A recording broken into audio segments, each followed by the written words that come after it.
Binary ஆபரேட்டர்ல போன வீடியோல relational operator பத்தி பார்த்தோம். சோ இன்னைக்கு வந்து லாஜிக்கல் ஆபரேட்டர் வந்து வித் எக்ஸாம்பிளோட பார்க்கலாம் வாங்க. லாஜிக்கல் ஆபரேட்டர் டூ ஆர் மோர் எக்ஸ்பிரஷனை அட் அ டைம்ல ப்ரோக்ராம்ல கம்பேர் பண்றதுக்கு யூஸ் பண்ணக்கூடிய ஆபரேட்டர் தான் லாஜிக்கல் ஆபரேட்டர். நம்ம 3 டைப் ஆஃப் ஆபரேட்டர் வந்து யூஸ் பண்றோம். ஃபர்ஸ்ட் வந்து logical or and logical and and logical not. Logical or வந்து 2 பைப் சிம்பிளோட இருக்கும். லாஜிக்கல் அண்ட்னா இந்த ஆம்பர்சன் சிம்பிள். லாஜிக்கல் நாட் வந்து எக்ஸ்கிளமேட்டரி சிம்பிள். ஓகே, இப்போ லாஜிக்கல் ஆர் அது வந்து என்ன ப்ராசஸ் பண்ணும் அப்படின்னா, 2 எக்ஸ்பிரஷனோ இல்ல அதுக்கும் மேற்பட்ட எக்ஸ்பிரஷனோ கம்பேர் பண்ணும். கம்பேர் பண்ணும் பொழுது இப்போ ஒரு 3 எக்ஸ்பிரஷனை கம்பேர் பண்றேன். ஒரு எக்ஸ்பிரஷன் வந்து எனக்கு ட்ரூ, மத்த 2 ஃபால்ஸ் அப்படின்னும் போது அந்த 3 எக்ஸ்பிரஷனோட ரிசல்ட்டையும் ட்ரூவா தான் எடுத்துக்கும். அதாவது ஒன்னு ட்ரூ வந்துட்டாலே மத்த எல்லாத்தையுமே ட்ரூவா தான் எடுத்துக்கும். இதுதான் லாஜிக்கல் ஆர் உடைய கான்செப்ட். லாஜிக்கல் அண்ட்ன்றது என்னன்னா, இப்போ மூணு எக்ஸ்பிரஷனை கம்பேர் பண்றேன். அப்போ ஒரு எக்ஸ்பிரஷன் வந்து ட்ரூ, இன்னொரு எக்ஸ்பிரஷன் வந்து ஃபால்ஸ், மத்த இன்னொரு எக்ஸ்பிரஷன் வந்து ட்ரூ. இந்த மாதிரி 2 ட்ரூ 1 ஃபால்ஸ். அப்போ அங்க ஒரு ஃபால்ஸ் வந்துச்சு இல்லையா, அங்க ஒரு ஃபால்ஸ் வந்துட்டாலே அந்த மூணுமே என்னவா எடுத்துக்கும், ஃபால்ஸா தான் எடுத்துக்கும். லாஜிக்கல் வந்து என்ன எக்ஸ்பெக்ட் பண்ணும் அப்படின்னா, மூணு கம்பேர் பண்றோம்னா அந்த மூணுமே எனக்கு ட்ரூவா தான் வேணும் அப்படின்றதுதான் அதனுடைய எக்ஸ்பெக்டேஷனா இருக்கும். சோ இதான் லாஜிக்கல் அண்ட்னுடைய கான்செப்ட். அண்ட் லாஜிக்கல் நாட் அப்படின்றது என்னன்னா, நம்ம ஒரு எக்ஸ்பிரஷனை கம்பேர் பண்ணி வர ரிசல்ட்டை அப்படியே ஆப்போசிட் ஃபார்மா மாத்துறதுக்கு யூஸ் பண்ணக்கூடிய ஆபரேட்டர் தான் லாஜிக்கல் நாட். இப்போ ஒரு எக்ஸ்பிரஷன்ல நமக்கு ட்ரூன்ற ரிசல்ட் கிடைக்குது அப்படின்னா அது அப்படியே எக்ஸ்கிளமேட்டரி சிம்பிள் யூஸ் பண்ணும்பொழுது அது அப்படியே வந்து ஃபால்ஸா சேஞ்ச் ஆகும். இதான் இதனுடைய கான்செப்ட். ஓகே, ஃபர்ஸ்ட் லாஜிக்கல் ஆருக்கு ஒரு எக்ஸாம்பிள் பார்க்கலாம். ஒரு எக்ஸ்பிரஷனை வந்து நம்ம நல்லா அண்டர்ஸ்டாண்ட் பண்ணிக்கணும் அப்படின்னா, இதுக்கு முன்னாடி ரிலேஷனல் ஆபரேட்டர் வந்து கான்செப்ட் போட்டிருக்கேன். அதை ரொம்ப டீடைலா வந்து ஒவ்வொரு ரிலேஷனல் ஆபரேட்டர் பத்தி நான் சொல்லியிருப்பேன். ஸோ ப்ளீஸ் அந்த வீடியோ போய் பார்த்துட்டு இதை பார்க்கும்போது உங்களுக்கு இன்னும் வந்து அண்டர்ஸ்டாண்டபிளா இருக்கும். ஓகே, லாஜிக்கல் ஆர்ல இப்ப 2 எக்ஸ்பிரஷன் இங்க வந்து எக்ஸாம்பிள்ல கம்பேர் பண்றோம். ஃபர்ஸ்ட் எக்ஸ்பிரஷன் வந்து 5 greater than 10, செகண்ட் எக்ஸ்பிரஷன் வந்து 5 less than 4. இந்த ஃபர்ஸ்ட் எக்ஸ்பிரஷனுடைய ரிசல்ட் வந்து 0, செகண்ட் எக்ஸ்பிரஷனோட ரிசல்ட் 0. இப்போ இந்த 0 0 இது ரெண்டையும் வந்து இங்க லாஜிக்கல் ஆர் ஆபரேட்டர் யூஸ் பண்ணிருக்கோம். இது வந்து என்ன ரிசல்ட் நம்மளுக்கு கொடுக்கும் அப்படின்னா 0. ரெண்டுமே 0 போது காமனா 0 கொடுத்துரும். அடுத்து செகண்ட் வந்து 10 greater than 20, இது ஒரு எக்ஸ்பிரஷன். 10 less than 20 இது ஒரு எக்ஸ்பிரஷன். 10 greater than 20 ஓட ரிசல்ட் வந்து 0 அண்ட் செகண்ட் எக்ஸ்பிரஷன் ரிசல்ட் 1. அப்ப 0 1 இங்க லாஜிக்கல் ஆர் ஆபரேட்டர் யூஸ் பண்ணிருக்கோம். அப்ப 0 1 இது ரெண்டையும் கம்பேர் பண்ணி நம்மளுக்கு வந்து 1 கொடுக்கும். ஏன்னா இங்க ஏதாவது ஒண்ணு வந்து ட்ரூனாலும் அங்க ட்ரூ கிடைக்கும்.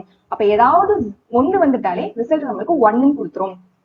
Next example 10 less than 20 and next expression 10 greater than 100. 10 less than 20 ஓட ரிசல்ட் வந்து 1, 10 greater than 100 ரிசல்ட் வந்து 0. இப்போ இங்க வந்து லாஜிக்கல் ஆர் யூஸ் பண்ணும் பொழுது 1 0 இங்க ஏதாவது ஒரு 1 பிட் வந்துருச்சுனாலே ரிசல்ட் வந்து 1 பிட்டை கொடுத்துரும். அப்ப ட்ரூ. ஓகே, நெக்ஸ்ட் வந்து 10 less than 20 இதோட ரிசல்ட் வந்து 1, 10 less than 100 இதோட ரிசல்ட் 1. அப்போ இங்க லாஜிக்கல் ஆர் ஆபரேஷன் யூஸ் பண்ணும் பொழுது 1 1 ரெண்டுமே காமனா என்ன வேல்யூ இருக்கு 1. அப்போ 1ன்றது அதோட ரிசல்ட்டா எடுத்துக்கும். இதான் logical R operation.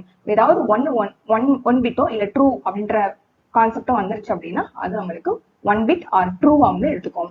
Okay, logical and. Logical and ரெண்டு ampersand symbol. First example 5 greater than 10 இந்த எக்ஸ்பிரஷனோட ரிசல்ட் வந்து 0, 5 less than 4 இந்த எக்ஸ்பிரஷன் ரிசல்ட் வந்து 0.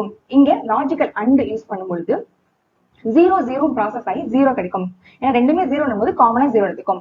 Next second example 10 greater than 20 இதனுடைய ரிசல்ட் 0 அண்ட் 10 less than 20 இதனுடைய ரிசல்ட் வந்து 1. இப்போ இங்க லாஜிக்கல் அண்ட் யூஸ் பண்ணும்போது இந்த 0 1 சோ இது ரெண்டையும் வந்து அண்ட் ஆபரேஷன் நடக்கும் பொழுது 0ன்ற ரிசல்ட்டை கொடுக்கும். அதாவது ஏதாவது ஒண்ணு ஃபால்ஸ் அப்படின்னாலும் அது ஃபுல்லாமே ஃபால்ஸா எடுத்துக்கும்.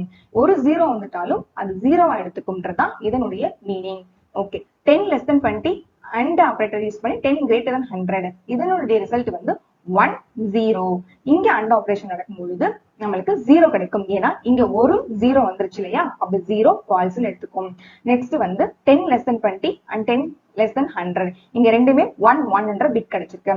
அப்ப காமனான வேல்யூ மட்டும் தான் எடுத்துக்கும். அப்ப 1ன்றது எடுத்துக்கும். எல்லாமே ட்ரூனா மட்டும்தான் இந்த அண்டு வந்து ட்ரூவா எடுத்துக்கும். ஒன்னு ஃபால்ஸ்னாலும் எத்தனை ட்ரூ வந்தாலும் ஒன்னு ஃபால்ஸ்னாலும் அங்க எல்லாத்தையும் டோட்டலா வந்து ஃபால்ஸா தான் எடுத்துக்கும். இதுதான் and.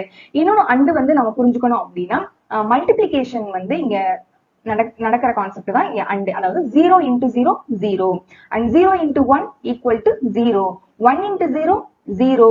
1 plus 1 equal to 1. Okay, அப்போ அண்ட் ஆபரேஷன் வந்து நம்ம மல்டிபிளிகேஷன் பண்றோம் இல்லையா, அந்த கான்செப்ட் தான் இங்க அப்ளை ஆகுது. Okay, next logical not. அப்போ 100 less than 10 ஒரு நார்மல் எக்ஸ்பிரஷனை நம்ம செக் பண்ணும் பொழுது நம்மளுக்கு என்ன ரிசல்ட் கிடைக்கும்? 100 வந்து 10 இருக்கு இல்லையா, 10 காட்டிலும் சின்னதா அப்படின்னா கிடையாது. 100ன்றது பெரிய நம்பர். அப்ப இது ரிசல்ட் என்னது? ஃபால்ஸ், 0. ஓகே, இது வந்து நார்மல். இதே நான் எக்ஸ்கிளமேட்டரி சிம்பல் நாட் யூஸ் பண்ணிட்டேன் அப்படின்னா அந்த எக்ஸ்பிரஷன் முன்னாடி அந்த 0ன்ற நம்மளுடைய அந்த ஃபர்ஸ்ட் வந்து அந்த கம்பாரிசனை செக் பண்ணும். அந்த ரிசல்ட்டை அப்படியே சேஞ்ச் பண்ணி நம்மளுக்கு 0ன்றத 1 பிட்டா மாத்திரும். அதாவது ஃபால்ஸை ட்ரூவா மாத்திடுச்சு. ஓகே, இதுதான் வந்து என்ன அப்படின்னா லாஜிக்கல் நாட் ஆபரேஷன்.